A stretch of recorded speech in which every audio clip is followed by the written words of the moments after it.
Substitution की इस video में बहुत ही मज़ा आएगा क्योंकि ज़्यादातर जो क्वेश्चन रिपीट होते हैं, जो वन वर्ड कई बार पूछे गए हैं, चाहे आपका वो एसएससी का एग्ज़ाम हो या एयरफोर्स का हो या नेवी का हो, तो वो वाले आज शामिल किए गए हैं। तो आइए देखते हैं पहला। और आप देखिए, खुद को ट्राई करिएगा ना कि आपको इसमें से कितना आ रहा है। कमेंट बॉक्स में ज़रूर कमेंट करिएगा कि आपके कितने सही थे। जैसे कि बात कर लेते हैं पहला की, तो पहला ही यहाँ पर लिखा हुआ कि a life story of a person written by another person. देखिए डियर स्टूडेंट, मैं आपको गारंटी दिलाता हूँ कि अगर आप इस वन वर्ड सीरीज को कंप्लीट कर लेते हैं तो आपको कहीं से भी वन वर्ड नहीं पढ़ने की जरूरत पड़ेगी। 100 में 100% की गारंटी है। ठीक है, ये प्रीवियस ईयर से ही हम लेकर के यहाँ पर आपको बताते हैं। तो क्वेश्चन क्या कह रहा है समझिएगा। कह रहा है कि अ लाइफ स्टोरी मतलब किसी के जीवन की कहानी, ऑफ अ पर्सन किसी व्यक्ति के जीवन की कहानी, रिटन बाय अनदर पर्सन मतलब किसी व्यक्ति के जीवन की कहानी जो किसी और के द्वारा लिखी गई है। समझ रहे हैं, इसको बोलते हैं बायोग्राफी। अब देखिए, बायो मतलब स्वयं होता है, ग्राफी मतलब लिखना होता है, टू राइट, ग्राफी में लिखना होता है। तो कहानी लिखना, बायोग्राफी मतलब जिसको क्या कहते हैं, जीवनी कहते हैं। बायोग्राफी में जीवनी, तो ऑप्शन नंबर बी सही हो जाएगा। इसी से मिलता जुलता ऑप्शन नंबर ए भी है, ऑटोबायोग्राफी। ऑटो मतलब खुद, ठीक है, बायोग्राफी मतलब वही जीवनी। तो खुद की जीवनी जिसको आत्मकथा कहते हैं, अगर आप अपनी कहानी खुद लिखते हैं दैट इज ऑटोबायोग्राफी। लेकिन आपकी कहानी कोई और लिखता है तो बायोग्राफी। तो भाई साहब ऐसा कुछ करिए ना कि आपकी भी बायोग्राफी बने और आपकी बायोग्राफी आपके ऊपर मूवीज बने, है ना। रिकॉर्ड तोड़ दीजिए। और लोग बहुत बड़े बड़े से कारनामे कर रहे हैं, आपको तो सिर्फ एक एग्जाम क्रैक करना है ना। चलिए नेक्स्ट जो शब्द है पैसेज लिखा हुआ है। पैसेज मतलब गद्यांश, आपको पता है पोयम मीन्स कविता होता है। ठीक है, ऑप्शन क्लियर है, आगे बढ़ लेते हैं।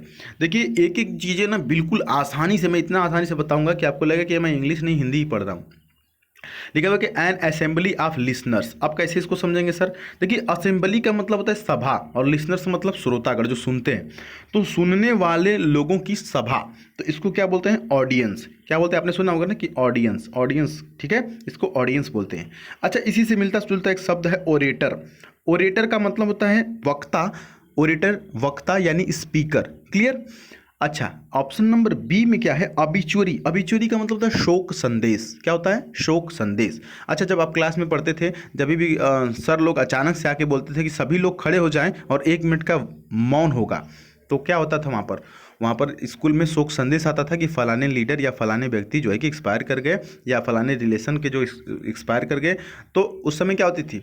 एक खुशी होती थी कि लग रहा है कि अब छुट्टी होगा 1 मिनट का मौन व्रत करके। तो यहाँ पर ओबिचुरी का मतलब होता है शोक संदेश। ठीक है, यहाँ पर स्पेक्टेटर्स लिखा हुआ है। स्पेक्टेटर्स मतलब दर्शक होता है। ठीक है, आगे बढ़ते हैं।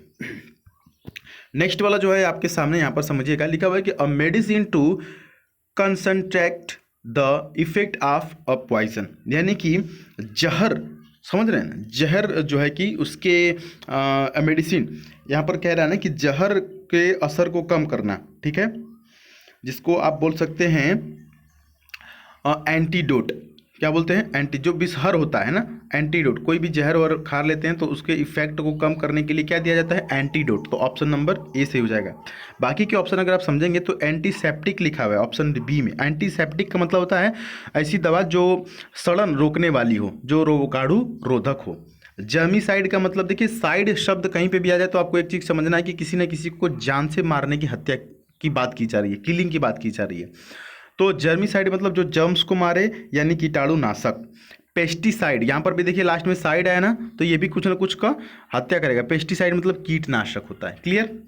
नेक्स्ट की तरफ बढ़ते हैं स्टूडेंट। बहुत ही खूबसूरत सा ये है, लिखा हुआ है कि that which can not be correct, यानी कि ऐसी चीज़ जो सुधारी नहीं जा सकती, जिसको सही नहीं किया जा सकता है।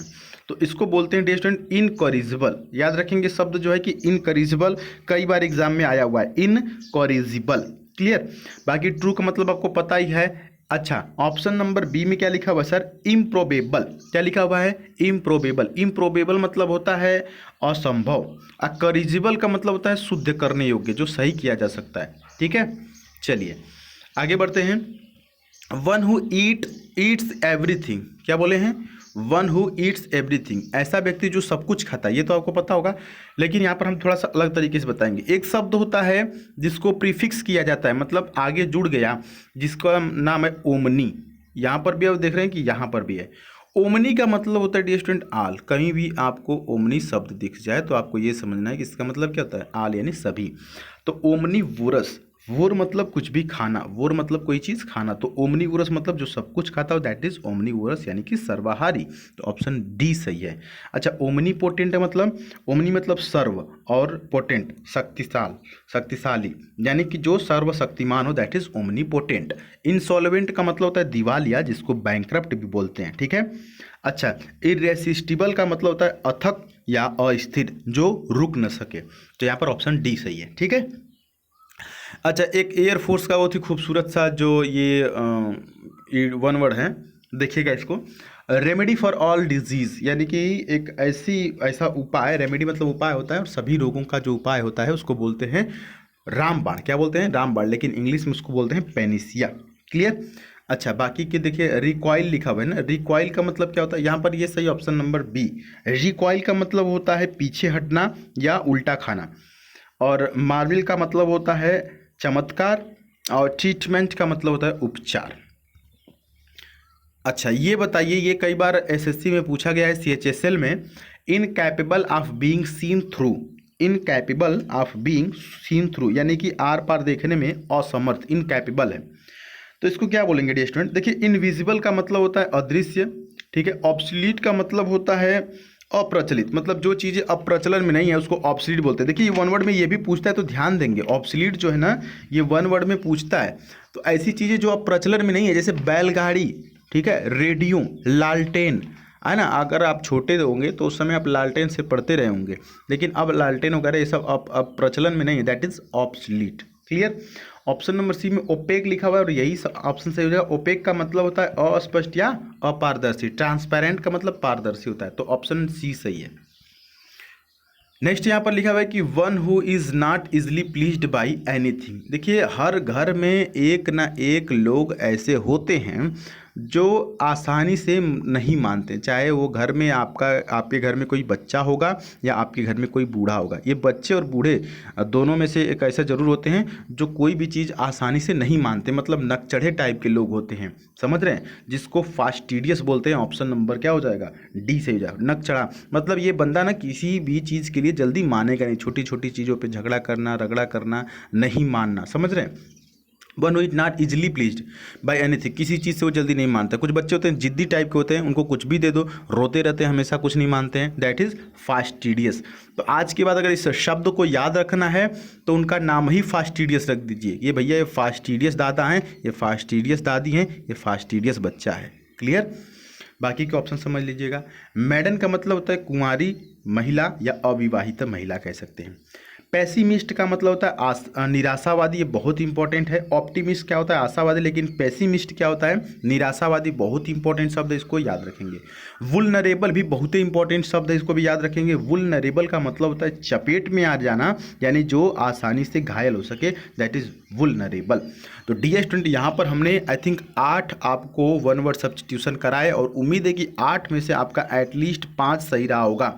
अगर आप इम्प्रूव करना चाहते हैं अपनी इंग्लिश और वोकैब, तो आप इसका नोट्स भी बनाएं, इसको आप एक कॉपी पर लिखें, एक बार ऐसे वीडियो जनरली देख लें, फिर एक बार फास्ट करके आप जल्दी से इसको लिख करके नोट्स बना लें। और डियर स्टूडेंट, मैं गारंटी देता हूं कि जब आपको ये चीज़ें आने लगती है तो आपके अंदर कॉन्फिडेंस आता है। देखिए, आपके एग्जाम में 2 या 3 पूछता है, तो 2-3 नंबर जब आपका यूं ही सही हो जाता है, तो वोकैबुलरी वाला जो सेक्शन है बहुत महत्व रखता है। क्लियर। तो आज की वीडियो में फिलहाल इतना ही, बाकी चीज़ों के लिए मिलेंगे अगली वीडियो में। चैनल पर नए तो जरूर सब्सक्राइब करिएगा। टेलीग्राम से जुड़ने के लिए द सुधीर पांडे सर्च कर लीजिएगा। मिलते हैं अगली वीडियो में, तब तक के लिए जय हिंद, वंदे मातरम।